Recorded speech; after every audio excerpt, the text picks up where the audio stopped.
Hello लड़का लड़की लोग। क्या हाल चाल है यार। भैया स्टार्ट करते करते यार अपना बोरिंग सा स्टार्टिंग का अपना दो लाइन यार वही सुना देते हो हर दिन। कुछ तो नया लेके आओ। ठीक है।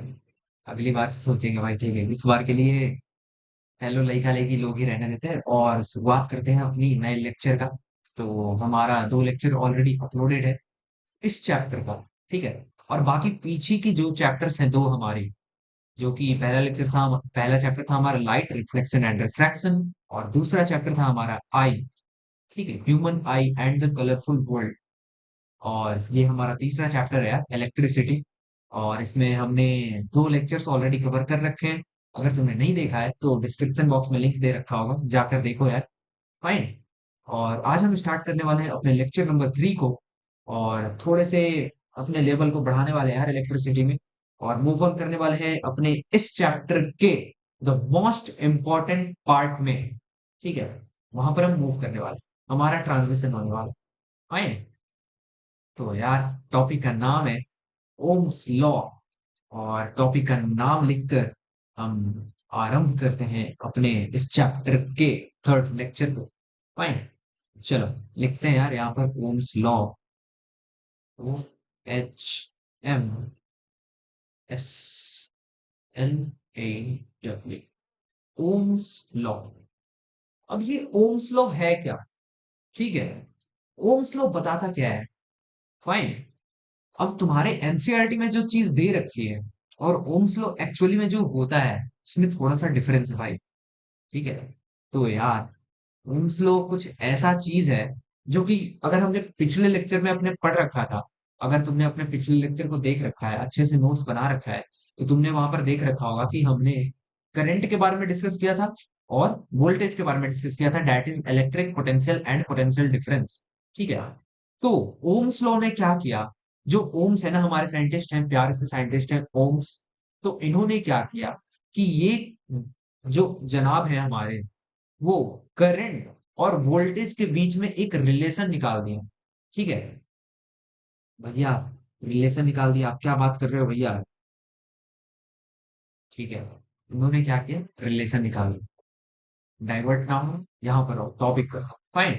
तो यार ओम्स लॉ ने क्या किया, वोल्टेज और करंट का शादी करा दिया। ठीक है, दूसरे शब्दों में बोले तो वोल्टेज और करंट का इन्होंने शादी करा दिया। फाइन। अब वोल्टेज और करंट का जब शादी हो जाएगा तो इनका कुछ तो रिलेशन होगा। हाँ भैया, शादी हो जाएगा, चलो पति पत्नी बन जाएंगे। हाँ हाँ हाँ, तेज हो रहे हो। हाँ ठीक है। तो यार इसी रिलेशन को हम आज पढ़ने वाले हैं इस टॉपिक के अंडर में, जो कि है हमारा Ohm's law, who gave us the relationship between voltage and current. Fine. तो यार स्टार्ट करते हैं और देखते हैं इन्होंने क्या क्या चीजें बताई। तो सबसे पहले इसका स्टेटमेंट लिखते हैं यार। स्टेटमेंट कुछ ऐसा है कि the current flowing through a conductor is proportional।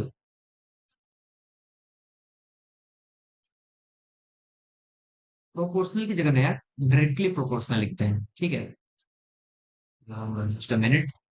क्या करते हैं यार, उसे हम थोड़ा सा इरेज कर लेते हैं और यहाँ पर हम डायरेक्टली प्रोपोर्शनल लिखते हैं। ठीक है, इस चीज को भी हम डिस्कस करेंगे कि डायरेक्टली प्रोपोर्शनल क्या होता है, इनवर्सली प्रोपोर्शनल क्या होता है। ठीक है, इज डायरेक्टली प्रोपोर्शनल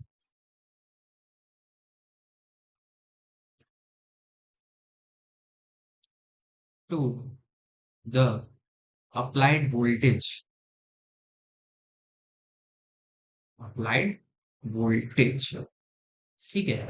तो ये प्यारा सा इन्होंने रिलेशन दिया करंट और वोल्टेज के बीच में। फाइन।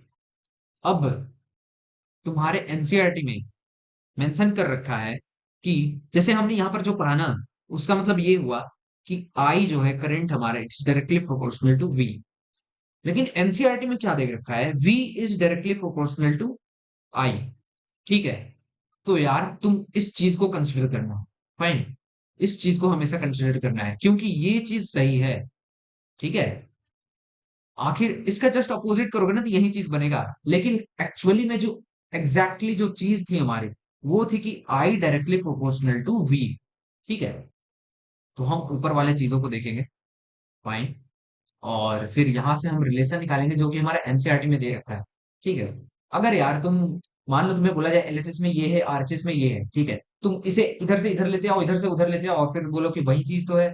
ठीक है, तो यही चीज एनसीईआरटी ने किया है। फाइन।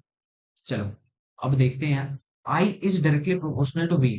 तो भैया आपने बोला कि आप हमें बताओगे कि डायरेक्टली प्रोपोर्शनल क्या होता है और इनवर्सली प्रोपोर्शनल क्या होता है। जरूर यार बताएंगे, जरूर बताएंगे, क्यों नहीं बताएंगे। अब देखो डायरेक्टली प्रोपोर्शनल क्या होता है।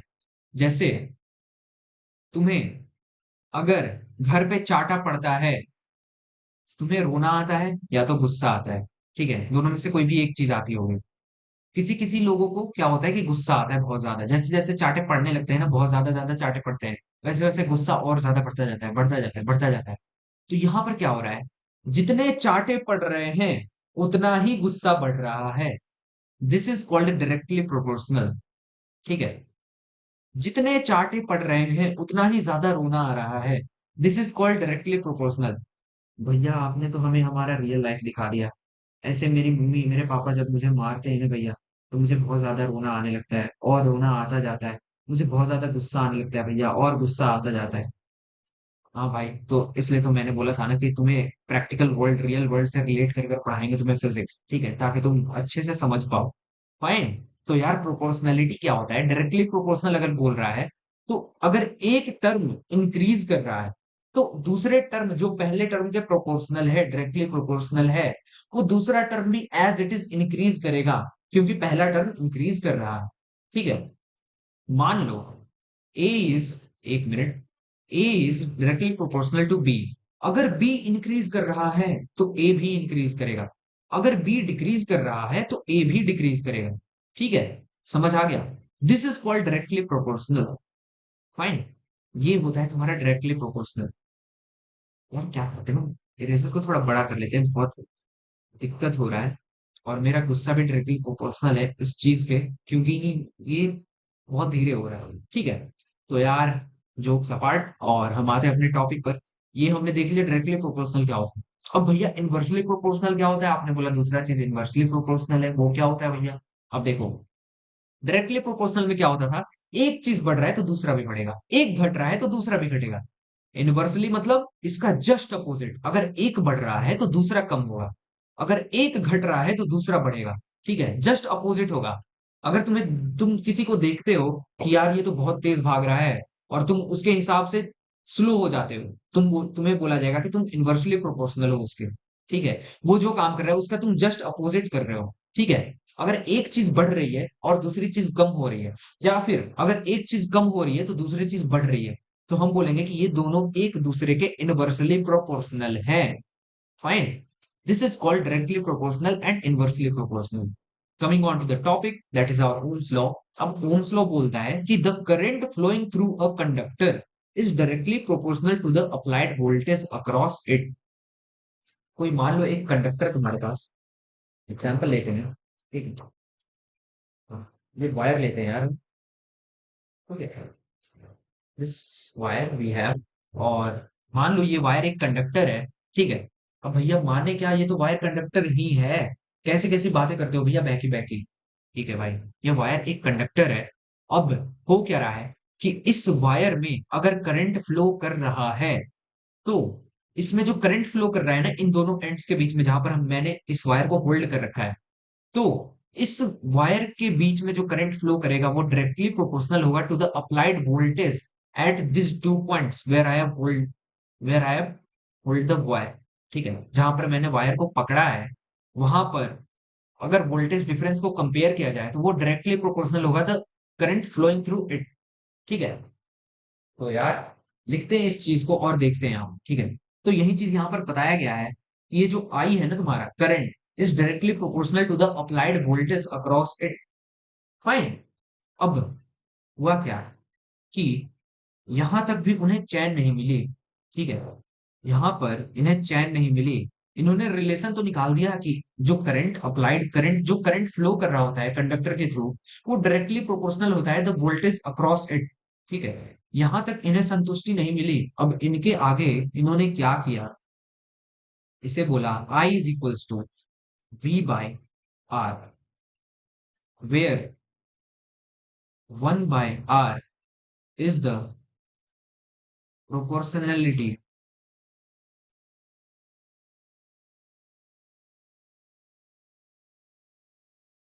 कांस्टेंट। ठीक है, ये वन बाई आर क्या है यहाँ पर? प्रोपोर्शनैलिटी कांस्टेंट है। ये प्रोपोर्शनैलिटी कांस्टेंट किसको बोलते हैं? जैसे आई और वी एक दूसरे के डायरेक्टली प्रोपोर्शनल हैं, ठीक है। अब इनको क्या करना था ओम्स साहब को, कि इन दोनों को इक्वेट करना था, इक्वल बनाना था। तो इन्होंने क्या किया कि इनका बच्चा लेते आए, ठीक है। इन्होंने इनके बच्चे को लेते आए और इधर वन बाई आर लगा दिया, ठीक है। तो I is equals to V by R. तो यहां से तुम्हें क्या चीज निकलता दिखेगा? V is equals to I into R. ठीक है, क्या मिलेगा? V is equals to I into R. ये हो जाएगा एक हमारा प्यारा सा रिजल्ट। ठीक है, तो इसके साइज को थोड़ा कम करते हैं और इसे हम डालते हैं प्यारे से बॉक्स में। ठीक है, this is our result. V is equals to I R. ये है हमारा ओम्स लॉ। ओम्स लॉ क्या बोलता है? The current flowing through a conductor is directly proportional to the applied voltage across it. ठीक है, अब यहां पर हमने प्रोपोर्शनैलिटी कांस्टेंट को लाया, वन बाय आर। अब इस चीज को हमने इक्वेट किया, फिर यहां से हमें हमारे फाइनल फॉर्मूला को मिला, that is equals to V is equals to I R. Fine, ये है हमारा ओम्स लॉ। यही बोलता है ओम्स लॉ। ठीक है, समझ आ गया? आई होप समझ आ गया होगा यार। अगर नहीं समझ आया, रिमाइंड करो लेक्चर को, फिर से देख। ठीक है, this is our Ohm's law, V is equals to I R. अब इस पे बहुत सारे सवाल बन सकते हैं, बहुत सारे सवाल।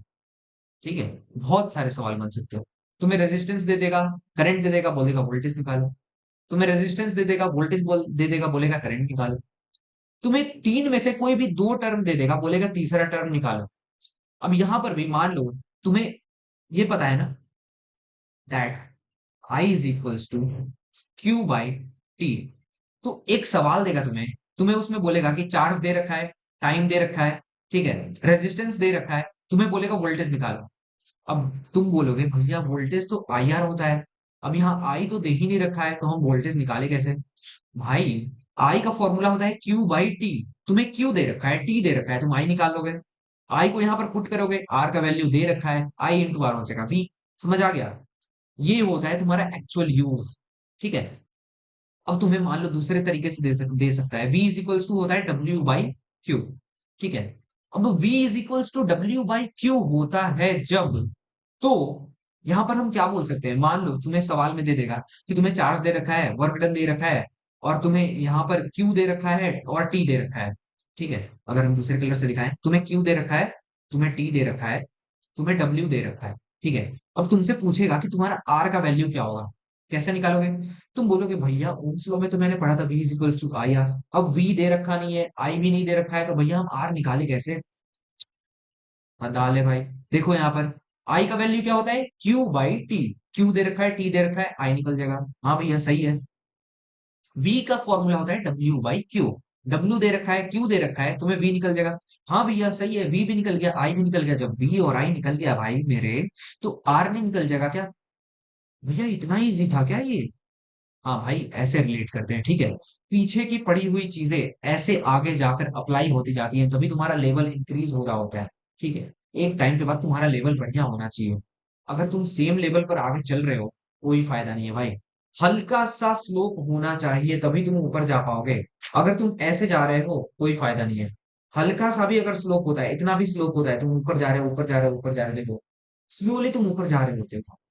तो तुम्हें अपनी एंड से ये ट्राई करना है कि तुम हमेशा ग्रो कर रहे हो।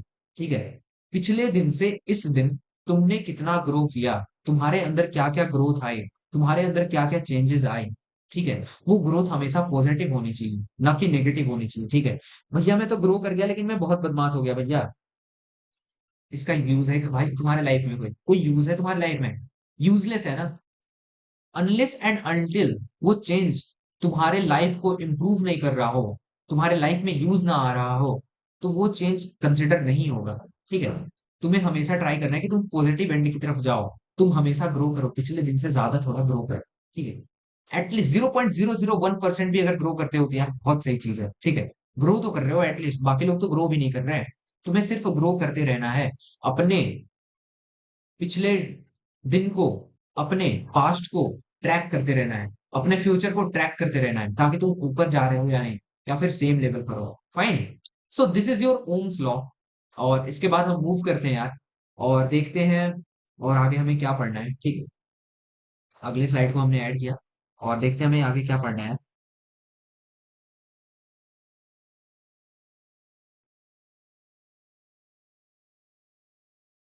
हाँ, अब ओम्स लॉ को हम आगे कंटिन्यू करते हैं, और देखते हैं इसमें और क्या क्या चीजें हैं जो हमें समझनी है, ठीक है। अब यहां से हमने निकाल लिया V is equals to I into R. भैया V तो पता है मुझे, वोल्टेज है। हाँ बिल्कुल सही भाई, V वोल्टेज है हमारा। आई भी भाई भैया पता है, ये आई हमारा करंट है। हाँ भैया बिल्कुल सही, आई भी हमें पता है। ये आर क्या है भैया?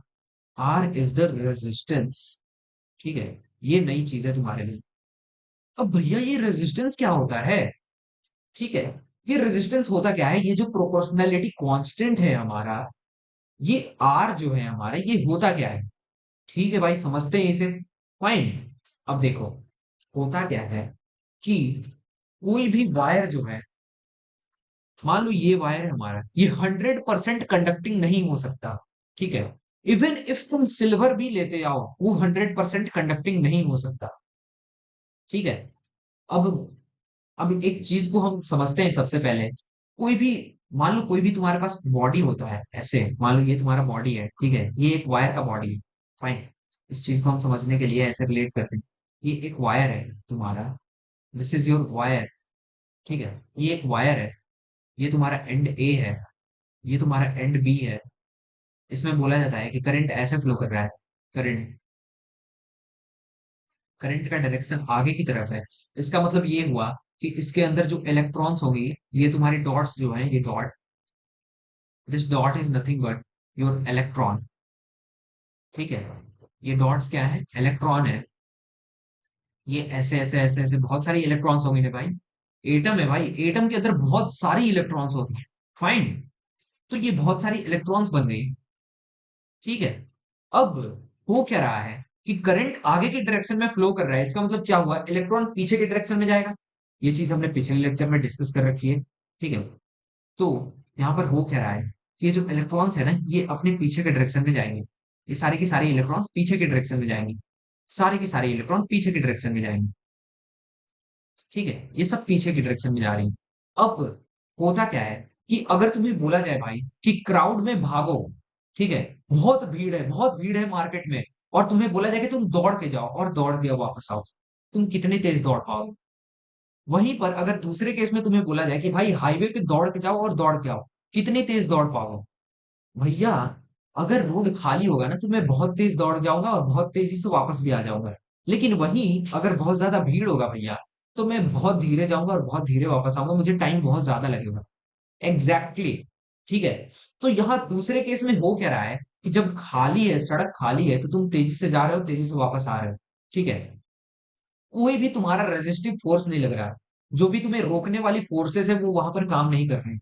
अगर वहीं तुम मार्केट जाते हो, मार्केट में बहुत ज्यादा भीड़ है, अब तुम्हें मार्केट में बोला जाए दौड़ के जाओ और दौड़ के आओ, नहीं पॉसिबल है ना। क्यों? क्योंकि मार्केट में बहुत ज्यादा भीड़ है। अगर भीड़ है तो तुम दौड़ ही नहीं पाओगे, क्योंकि खाली जगह ही नहीं होगा। तुम्हारे पे बहुत ज्यादा रेजिस्टिव फोर्स लगेंगी, जो तुम्हें रोकने की कोशिश करेंगी कि तुम नहीं दौड़ सकते यहाँ पर, ठीक है। तो this resistive force is called resistance, ठीक है। रेजिस्टेंस क्या करता है? करंट के फ्लो को जो चीज अपोज कर रही होती है, दैट इज कॉल्ड रेजिस्टेंस, ठीक है। फ्लो ऑफ चार्जेस को जो चीज अपोज कर रही होती है, that is called resistance. Fine. I hope clear होगा यार। तो इस चीज को हम लिख लेते हैं यहाँ पर अपने बहुत ही प्यारे शब्दों में। The opposing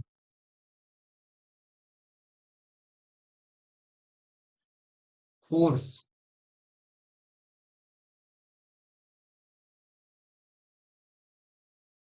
on the electric charges,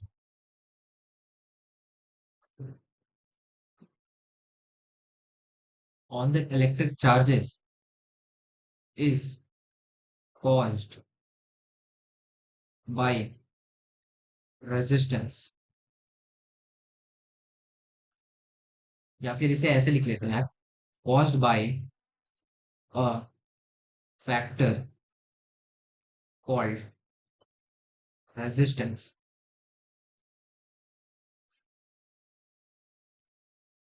दूसरे पॉइंट में तुम इसे ऐसे लिख सकते हो, it is an opposing force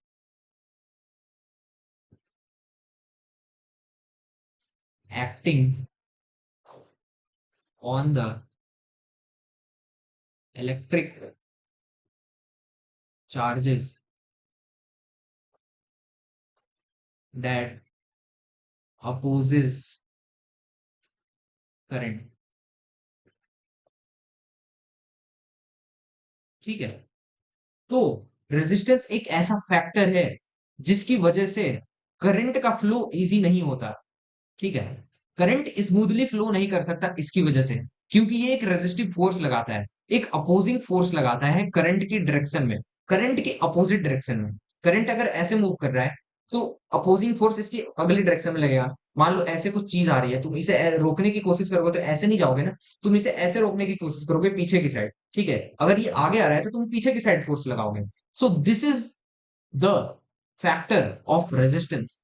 ठीक है, यही रेजिस्टेंस करता है, यहां पर रेजिस्टेंस क्या करता है, फ्लो ऑफ करंट को रोकने की कोशिश करता है। This is the opposing force that acts on the in the opposite direction of the flow of current और द फ्लो ऑफ चार्जेस। ठीक है, तो यार यहां पर हमने समझ लिया, रेजिस्टेंस समझ लिया हमने। ठीक है, रेजिस्टेंस कैसे काम करता है इस चीज को हमने विजुअलाइज भी कर लिया, एक वायर को हमने खोल कर देख लिया कि अंदर क्या चीज ऐसे हो रही होती है कि रेजिस्टेंस मतलब प्रोड्यूस हो रहा होता है। रेजिस्टेंस कैसे प्रोड्यूस होता है, अगर बहुत ज्यादा भीड़ है, यहाँ पर भीड़ इन द सेंस हमने वायर के फॉर्म में अगर हमने भीड़ को समझने की कोशिश करी, तो यहाँ पर क्या हो रहा है, बहुत सारी इलेक्ट्रॉन है, बहुत ही सारी इलेक्ट्रॉन है। अब इलेक्ट्रॉन्स एक दूसरे में जब टकराएंगी तो इससे क्या होगा कि फ्लो ऑफ चार्जेस थोड़ा सा स्मूथ नहीं होगा, टफ होगा। ठीक है, so this is called resistance. ठीक है, सो यार यहां तक हमने समझ लिया, और एक चीज और हम देख लेते हैं आगे की स्लाइड में, जो कि है हमारा ग्राफ। ठीक है, अपने डायग्राम को बनाते हैं।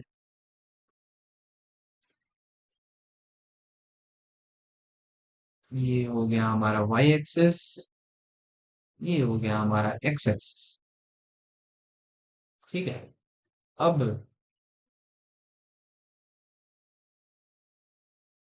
इसके कलर को चेंज करते हैं, ये बनाते हैं एक प्यारा सा लाइन, वहां पर कलर को चेंज करते हो। ये है तुम्हारा आई, ये है तुम्हारा वी। ठीक है, I is your current, V is your voltage.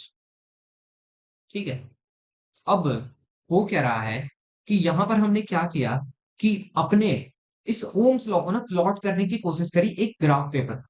ठीक है, हमने ग्राफ पर ग्राफ के फॉर्म ग्राफिकल रिप्रेजेंटेशन किया ओम्स लॉ का।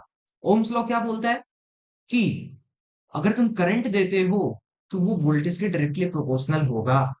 ठीक है, the current applied in a conductor is directly proportional to the applied voltage across that conductor. ठीक है, तो ये बोलता है तुम्हारा ओम्स लॉ। फाइन, अब ये हो गया उसका ग्राफ। यहाँ पर हो क्या रहा है, अगर हम इसे समझने की कोशिश करें यार, तो व्हाइट कलर लेते हैं, ऐसे हम प्लॉट बनाते हैं बहुत सारा। ठीक, ऐसे हमने प्लॉट बना दिया, यहाँ पर भी हमने प्लॉट बना दिया। तो यहाँ पर हो क्या रहा है कि अगर करंट बढ़ रहा है ना, देखो यहाँ पर अगर हम इसे बनाने की कोशिश करें यार, देखो ऐसे ऐसे क्या हो रहा है, विद टाइम करंट बढ़ रहा है। ठीक है, विद टाइम क्या हो रहा है, करंट बढ़ रहा है। कैसे करंट कैसे बढ़ रहा है भैया, आप ये बताओ जरा। इस डायरेक्शन में क्या हो रहा है, कि करंट जीरो से इंफिनिटी की तरफ जा रहा है ना, करंट बढ़ रहा है ना, धीरे धीरे बढ़ रहा है ना करंट, इस डायरेक्शन में क्या हो रहा है, इस डायरेक्शन में वोल्टेज बढ़ रहा है, इस डायरेक्शन में करंट बढ़ रहा है। ठीक है, तो इस डायरेक्शन में करंट बढ़ रहा है, इस डायरेक्शन में वोल्टेज बढ़ रहा है। इस चीज को हम ऐसे यहाँ पर लोकेट करते हैं। थोड़ा सा ग्राफ खराब बन सकता है, लेकिन कोई बात नहीं, तुम्हें बस विजुअलाइज करने की कोशिश करनी है। ठीक है, तो ये हमने बना दिया थोड़ा प्यारा सा ग्राफ, ताकि तुम अच्छे से इसे विजुअलाइज कर पाओ। अब हम इसे समझने की कोशिश करते हैं। जैसे जैसे करंट बढ़ रहा है, वैसे वैसे वोल्टेज भी बढ़ रहा है। ठीक है, तो यही होता है ना तुम्हारा डायरेक्टली प्रोपोर्शनल। डायरेक्टली प्रोपोर्शनल में क्या होता है कि तुम्हारा जब करंट बढ़ रहा है, एक साइड बढ़ रहा है तो दूसरा साइड भी बढ़ेगा। यही चीज यहाँ पर ग्राफ में दिख रही है कि जैसे जैसे करंट बढ़ रहा है, वैसे वैसे वोल्टेज भी बढ़ रहा है। तो हमने क्या किया कि ये जो ब्लू कलर का लाइन है ना, ये हमें दिखा रहा है कि as the current increases, the voltage also increases. ठीक है, जैसे जैसे करंट इंक्रीज कर रहा है, वोल्टेज भी इंक्रीज कर रहा होता है। अब हमारा दूसरा रिलेशन जो होता है वो होता है V is equals to I into R. अब हमें बोला जाए V बाई आई क्या होगा, ये तो R होगा, होगा ना। V बाई आई जो होगा तुम्हारा वो हो जाएगा R। ठीक है, अब होता क्या है कि स्लोप तो यार तुम लोग शायद नहीं समझ पाओगे, लेकिन अगर हम समझाने की कोशिश करें तो कोई सेंस नहीं बनता यार इसका। ठीक है, स्लोप बताने का तुम्हें कोई सेंस नहीं बनता है, लेकिन तुम इस चीज को बस याद रखो कि यहाँ पर v बाई आई जो होता है तुम्हारा, ये होता है r, and this is nothing but the slope of the graph of V I. Slope क्या होता है यार, देखो स्लोप हम मतलब नॉर्मल फॉर्म में या फिर जनरलाइज्ड फॉर्म में समझने की कोशिश करें अगर स्लोप को, तो देखो स्लोप क्या होता है ना कि मान लो ये है, ठीक है, एक इंक्लाइंड प्लेन है, ये एक इंक्लाइंड प्लेन है, और तीसरा एक ऐसे इंक्लाइंड प्लेन है। से हम समझने की कोशिश करें, ये एक इंक्लाइंड, ये हमारा हॉरिजॉन्टल प्लेन है, इस पे एक ये इंक्लाइंड प्लेन है, दूसरा प्लेन ये है। ठीक है, और इसी पे हमने तीसरा प्लेन ऐसे बना दिया। ठीक है, अब इस केस में अगर हम समझने की कोशिश करें कि इन तीनों में से स्लोप किसका ज्यादा है। स्लोप मतलब होता है ना यार वो कितना स्टीप है, स्टीप इन द सेंस कि कितना ज्यादा इंक्लाइंड है वो। अगर बहुत ज्यादा इंक्लाइंड है तो उसका स्लोप सबसे ज्यादा है, अगर सबसे कम इंक्लाइंड है तो उसका स्लोप सबसे कम है, मतलब वो सबसे कम स्टीप है, मतलब उसका जो इंक्लिनेशन है ना वो बहुत कम है। समझ आ रहा है। सो मान लो इसे हम नंबर देते हैं, this is one, this is your two, and this is your three. So यहाँ पर हम लिख सकते हैं slope of one is greater than two is greater than three. ठीक है, थ्री का स्लोप सबसे कम है, उससे ज्यादा है टू का, और उससे ज्यादा है वन का। ठीक है, अब स्लोप यहां पर अगर मान लो हमें इस ग्राफ का स्लोप निकालना है, तो हम क्या करेंगे कि वाई एक्सिस के वैल्यू को एक्स एक्सिस के वैल्यू से डिवाइड कर देंगे, दैट इज योर स्लोप। ठीक है, अब यहां पर वाई एक्सिस में क्या है भैया, इस ग्राफ के वाई एक्सिस में तो भैया वोल्टेज है, और इस ग्राफ के एक्स एक्सिस में करंट है। तो हमारा v बाई आई का जो वैल्यू होगा ना, ये हो जाएगा हमारा स्लोप, और v बाई आई क्या होता है हमारा r होता है। So this is your slope, यही चीज हमने वहां पर लिख रखी है अपने व्हाइट में। ठीक है, so this is your slope. इस चीज को ऐसे बेसिक इन्फो के फॉर्म में तुम रख सकते हो यार।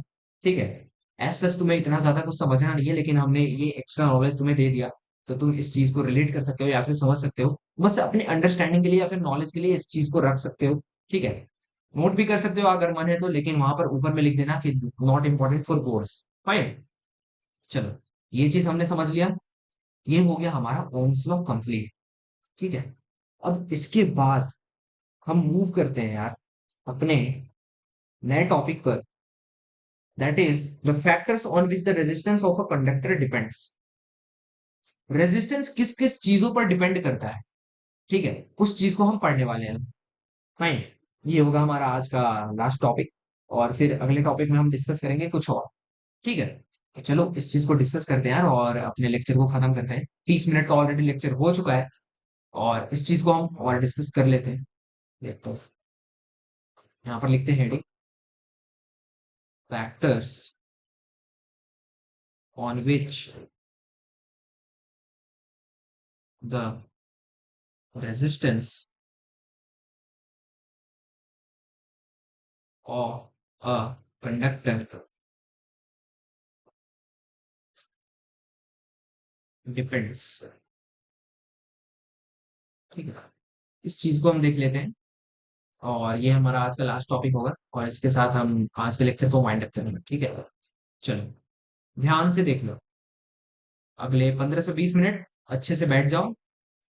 ठीक है, और इस चीज को हम अच्छे से डिस्कस कर लेंगे। चलो, अब इस टॉपिक में हमें पढ़ना है कि रेजिस्टेंस किन किन चीजों पर डिपेंड करता है। ठीक है, ऐसा क्या क्या चीज है जिस पर रेजिस्टेंस डिपेंड करता है। सबसे पहले एक फॉर्मूला नोट करो यार, R is equals to rho into, एक minute, rho into L by A. ठीक है, यहां पर इसे हम सबसे पहले डब्बे में डाल लेते हैं और उसके बाद देखेंगे कि इसकी इसका क्या है इंपॉर्टेंस है और सिग्निफिकेंस क्या है। सबसे पहले हम इनमें नोट कर लेते हैं कि कौन सी क्या क्या चीजें हैं। Here R is your resistance,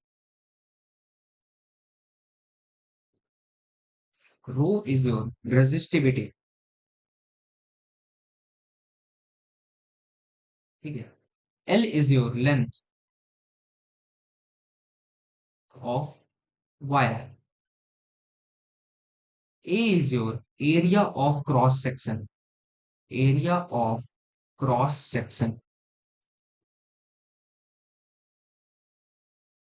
of wire. ठीक है, ए क्या है, area of cross section of wire. ठीक है, बहुत सही। लेंथ का यूनिट क्या होता है भैया, लेंथ का यूनिट मीटर होता है। एरिया का यूनिट क्या होता है भैया, एरिया का यूनिट मीटर स्क्वायर होता है। ये चीजें तो हम जानते हैं।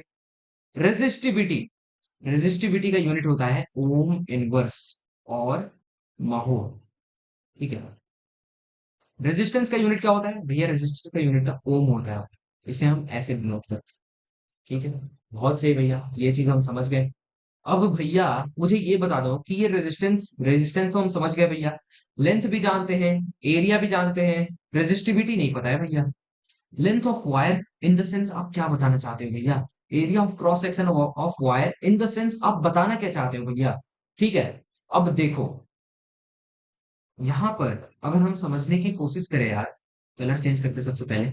यहाँ पर आर जो है वो डायरेक्टली प्रोपोर्शनल है रेजिस्टिविटी के, आर जो है वो डायरेक्टली प्रोपोर्शनल है लेंथ ऑफ वायर को, आर जो है वो इनवर्सली प्रोपोर्शनल है, इनवर्सली प्रोपोर्शनल। ठीक है, एरिया ऑफ क्रॉस सेक्शन क्यों। ठीक है, या फिर तुम इसे ऐसे बोल सकते हो, R is directly proportional to 1/a, R is directly proportional to L, R is directly proportional to resistivity. ठीक है, अब एक चीज हम कंसिडर करते हैं, मान लो कलर चेंज करते हैं, बनाते हैं, ये ना मान लो तुम्हारा वायर है। ठीक है, ये क्या है तुम्हारा, एक वायर। भैया कितना गंदा सा वायर है, ऐसा तो वायर मैंने आज तक नहीं देखा भैया कभी।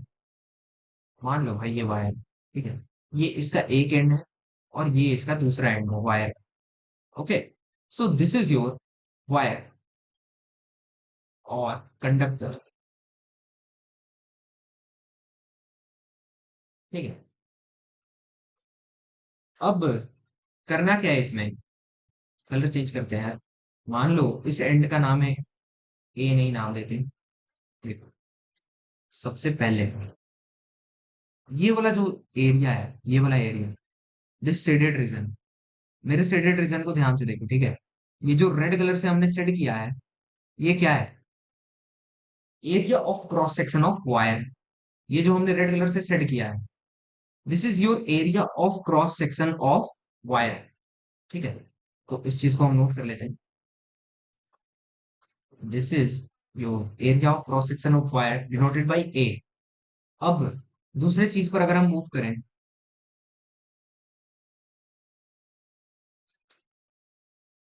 यहां से लेके यहां तक, ये क्या है भैया? ये तो लेंथ ऑफ वायर है।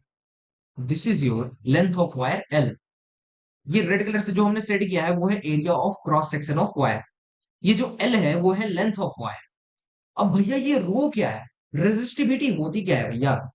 ठीक है, रेजिस्टेंस तो तुम समझ गए। हाँ भैया, हम रेजिस्टेंस समझ गए, अब रेजिस्टिविटी समझा दो भैया, रेजिस्टिविटी क्या होती है? ठीक है भाई, देखो समझने की कोशिश करो, ठीक है। बहुत ही इंपॉर्टेंट चीज है रेजिस्टिविटी। अब रेजिस्टेंस क्या करता था भैया? रेजिस्टेंस ना एक अपोजिंग फोर्स की तरह एक्ट करता था, जो कि फ्लो ऑफ चार्जेस को रेजिस्ट करता था या फिर उनको अपोज करता था। अगर चार्जेस इस साइड फ्लो कर रही हैं तो रेजिस्टेंस उनको रोकने की कोशिश करता था। ठीक है। अब रेजिस्टेंस किस वजह से कॉज होता है? ठीक है, रेजिस्टेंस किस वजह से कॉज होता है, इसका कॉज क्या है? What is the cause of resistance in a particular conductor और वायर? ठीक है, ये चीज कॉज होता है तुम्हारा रेजिस्टिविटी। रेजिस्टेंस कॉज होता है तुम्हारा रेजिस्टिविटी। फाइन। अब रेजिस्टिविटी होता क्या है? अब इस चीज को समझने की कोशिश करते हैं। रेजिस्टिविटी जो है ना तुम्हारा, वो यहाँ पर है proportionality constant. Resistivity is your rho. ये जो रेजिस्टिविटी है तुम्हारा, ये है प्रोपोर्शनैलिटी,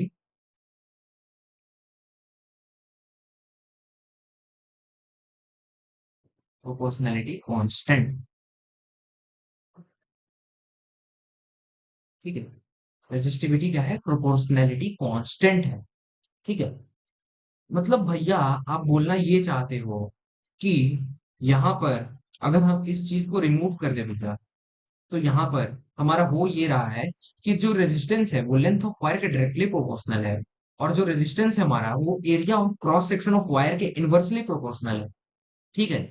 अब इन दोनों चीजों को अगर हम एक साथ मर्ज करने की कोशिश करें, तो यहां पर हम लिख सकते हैं resistance of wire is directly proportional to length and inversely proportional to area of cross section. ठीक है, इन दोनों को हमने क्या किया, एक में मर्ज कर दिया, और एक में मर्ज करने के बाद हमें ऐसा कुछ निकल कर मिल रहा है, R is directly proportional to L by A, where L is the length of wire and A is the area of cross section of wire. ठीक है। अब यहां पर इसे हमें क्या करना था कि आर को फिर से ना हमें कुछ चीजों से इक्वेट करना था। तो हमने क्या किया, एक प्रोपोर्शनलिटी कांस्टेंट लेकर आए, रो इंटू एल बाई ए, और ये बन गया हमारा फॉर्मूला रेजिस्टेंस का। ठीक है, ये बन गया हमारा रिलेशन रेजिस्टेंस का with length of wire and area of cross section of wire. अब यहाँ पर प्रोपोर्शनलिटी कांस्टेंट क्या है हमारा? रो है, दैट इज रेजिस्टिविटी। रेजिस्टिविटी क्या बताता है? रेजिस्टिविटी बताता है ना कि तुम कितने एनर्जी से किसी भी फ्लोइंग चार्ज को अपोज कर सकते हो। ठीक है, resistivity is nothing but the convenience of the flowing of charges. ठीक है, जितना ज्यादा रेजिस्टिविटी होगा उतना ज्यादा रेजिस्टेंस होगा, उतने ही दिक्कत के साथ चार्ज फ्लो कर पाएगा कंडक्टर से। ठीक है, वो क्या रहा है कि अगर रेजिस्टिविटी ज्यादा होगा, इसका मतलब क्या हो रहा है कि तुम्हारा अपोजिंग फोर्स बहुत ज्यादा बड़ा होगा। रेजिस्टिविटी ज्यादा होगा तो अपोजिंग फोर्स बहुत ज्यादा होगा। अगर अपोजिंग फोर्स ज्यादा होगा भाई, तो चार्ज फ्लो कैसे करेगा? चार्ज अच्छे से फ्लो ही नहीं कर पाएगा। ठीक है, तो अगर चार्ज अच्छे से फ्लो नहीं कर पाएगा तो इसका मतलब क्या हो रहा है कि करंट के फ्लो को ये बहुत ज्यादा अपोजिंग फोर्स लगाता है। करंट पर ये बहुत ज्यादा अपोजिंग फोर्स लगाता है, जिसकी वजह से वायर का रेजिस्टेंस बढ़ता है, और जिसकी वजह से करंट इजीली फ्लो नहीं कर पाता। ठीक है, तो वो फैक्टर जो होता है रेजिस्टेंस के पीछे, दैट इज रेजिस्टिविटी। ठीक है, so resistivity is a proportionality constant that is the main cause of resistance that opposes the flow of charges or opposes the flow of current with ease or easily through a conductor। ठीक है, क्या करता है कि ये opposing force की तरह act करता है, जो कि करंट के फ्लो को रोकता है, चार्ज के फ्लो को रोकता है किसी भी एक पर्टिकुलर कंडक्टर से। आसानी से चार्ज फ्लो नहीं कर सकता इसकी वजह से, आसानी से करंट फ्लो नहीं कर सकता इसकी वजह से। ठीक है, so this is the relation between resistance, length of wire and area of cross section. Fine. अब इस पे भी ऐसे ही सवाल बन सकते हैं। ठीक है, अब अब तुम्हें हो क्या रहा है देखो, हम अगर अगली स्लाइड पर चले यार, और हम समराइज करने की कोशिश करें तो सबसे पहले हमने पढ़ा कि करंट जो होता है वो होता है चार्ज पर यूनिट टाइम। ठीक है। वोल्टेज जो होता है वो होता है work done by work done per unit charge. ठीक है। इसके बाद हमने देखा Ohm's law, V is equals to I into R. इसके बाद अभी हमने देखा रेजिस्टेंस का formula, that is equals to rho into L by A. अब इन चारों के कॉम्बिनेशन से बहुत ही तगड़ा सवाल बनाया जा सकता है। ठीक है। इन चारों के कॉम्बिनेशन से बहुत ही तगड़ा सवाल बनाया जा सकता है। फाइन। तो अगर इस चीज को तुम्हें क्लियर करना है तो तुम क्या करोगे? अगले लेक्चर में जो हमारा यार एक पहला शॉर्ट्स हमारा आने वाला है, पहले शॉर्ट्स में हम डिस्कस करेंगे, हमारे पहले शॉर्ट्स वीडियो में हम डिस्कस करेंगे कि सबसे बेस्ट अप्रोच क्या होता है किसी भी सवाल को सॉल्व करने। ठीक है। सबसे बेस्ट अप्रोच क्या होता है किसी भी सवाल को सॉल्व करने का। फाइन। तो यार उस वीडियो को तुम देख लेना और उसके बाद तुम इजिली ऐसे सवालों को इजिली बना जाओगे यार। ठीक है। इसी चार फॉर्मूले से तुम्हें बहुत ही टफ सवाल दे सकते हैं वो। ठीक है। और तुम्हें क्लिक भी नहीं करेगा, स्ट्राइक भी नहीं करेगा कि यार मैं इसमें अप्रोच कैसे लगाऊं, प्रोसीड कैसे करूं। ठीक है। तो उसी से रिलेटेड हमारा एक शॉर्ट्स वीडियो आने वाला है यार, उस शॉर्ट्स वीडियो को देख लेना। फाइन। और हम जब अपने इन सवालों को सॉल्व कर रहे होंगे तो वहां पर भी हम डिस्कस करेंगे कि यार इन चीजों को हम डील कैसे करते हैं, इन चीजों को काउंटर कैसे करते हैं। फाइन। तो यार यहीं तक अपना लेक्चर रखते हैं और मिलते हैं यार अपने अगले लेक्चर में। ठीक है। Just a minute. हाँ। तो यहीं तक अपना लेक्चर रखते हैं यार। ऑलमोस्ट हमारा लेक्चर 42 मिनट्स का अभी हो चुका है। और इसके बाद हम अपने अगले लेक्चर में हो सकता है कि हम इन सब से रिलेटेड एक सवाल लेकर आएंगे। ठीक है। एक बड़ा सा सवाल लेकर आएंगे जिसे हम सॉल्व करेंगे यार, और अच्छे से समझ लेंगे सारे कंसेप्ट को क्लियर कर लेंगे इजीली। ठीक है। लेकिन उससे पहले एक शॉर्ट्स वीडियो आने वाला है यार, उस चीज को तुम जाकर देखना। फाइन। और ठीक है यार, फिर मिलते हैं अपने अगले लेक्चर में। अपने अगले लेक्चर में हम कवर करने वाले हैं सीरीज एंड पैरेलल रेजिस्टेंस, और हम इसका एक सवाल भी सॉल्व करेंगे उसी लेक्चर में। ठीक है। उस नए टॉपिक को स्टार्ट करने से पहले। फाइन। तो आज का लेक्चर खत्म करते हैं यार और मिलते हैं अपने अगले लेक्चर में, शानदार से लेक्चर में। ठीक है। तब तक के लिए अच्छे से पढ़ाई करते रहो, चिल रहो, बस एंजॉय करो यार, और अपने सिलेबस को टाइमली कवर करते रहो। ठीक है। तुम्हें ग्रो करते रहना है, स्लो नहीं होना, ग्रो करना है। अगर स्लो भी हो ना तो स्लोली ग्रो ग्रो करते रहना। ये नहीं कि भाई स्लोली है और बराबर चल रहे हैं या नीचे जा रहे हैं, नहीं, ऐसे नहीं करना। फाइन। तो यार ग्रो करते रहना है और कभी भी डीमोटिवेटेड फील नहीं करना है। मोटिवेशन डीमोटिवेशन होती रहती है यार, लेकिन तुम्हें बस डीमोटिवेशन उस वजह से होती है ना, इस फैक्टर से होती है कि अगर तुम कुछ पढ़ाई नहीं कर रहे हो यार, तुम बैठे हुए हो, तुम लाइफ में कुछ अचीव नहीं कर रहे हो, तुम लाइफ में कुछ कर नहीं रहे हो, कुछ ऐसा सच नया नहीं सीख रहे हो, तो लाइफ बहुत बोरिंग हो जाती है और तुम डीमोटिवेटेड फील करने लगते हो। अपने आप को ना हमेशा बिजी रखा करो। ठीक है। स्केड्यूल अपना इतना टफ रखो, तुम हमेशा बिजी रहो। फाइन। बुक्स पढ़ा करो यार, स्पोर्ट्स एक्टिविटीज में इन्वॉल्व हुआ करो। ठीक है। गाना वाना सीखा करो, कुछ नया चीज सीखा करो, गिटार बजाना सीखा करो, कुछ भी नया सीखो। ठीक है। रैंडम कुछ भी नया सीखो। साईफाई मूवीज देखो, उससे भी बहुत कुछ सीखने को मिलेगा तुम्हें। फाइन। तो यार ठीक है, डिमोटिवेशन होता है लेकिन इस चीज को तुम्हें बीट करना है। ठीक है। तुम बहुत ज्यादा स्ट्रांग हो इससे। ठीक है। तो यार मिलते हैं अपने अगले लेक्चर में, तब तक के लिए सी यू, टाटा, बाय बाय।